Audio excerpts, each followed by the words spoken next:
What if entire societies can fall into something that looks less like politics and more like hypnosis?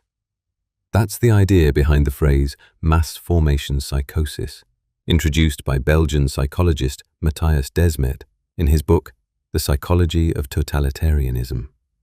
But what does he actually mean?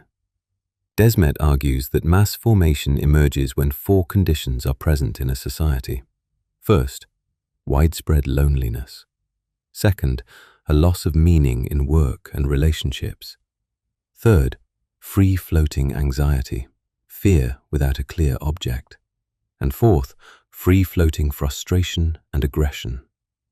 When these pressures build up, people feel disconnected, restless, and psychologically untethered.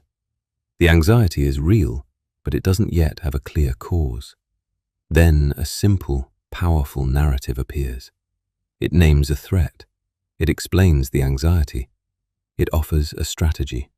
And it identifies who or what is responsible. Suddenly, that free-floating anxiety becomes focused. It attaches to something concrete. And the relief people feel from that clarity can create powerful social bonds. According to Desmet, this is the beginning of mass formation. He often points to historical totalitarian regimes as examples. In Nazi Germany, economic collapse, social humiliation after World War I, and widespread instability created enormous anxiety. A unifying narrative emerged that blamed specific groups and promised national restoration. That narrative bound people together with intense emotional energy.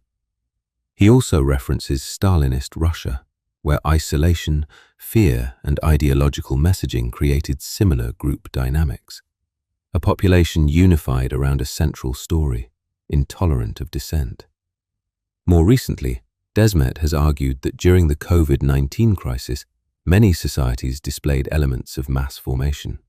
Prolonged isolation, constant media focus on a single threat, heightened fear, moral polarization, and strong hostility toward dissenting voices.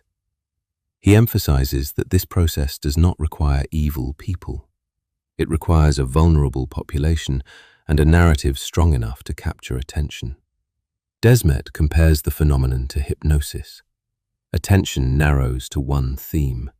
Critical thinking diminishes. Emotional energy intensifies. Those who question the narrative are perceived not merely as wrong, but as dangerous or immoral. And, paradoxically, people inside the formation often feel more connected and purposeful than before. The unsettling question is not whether this has happened in history. It's whether the psychological conditions for it could emerge anywhere. And if they did, would we recognize it while we were inside it?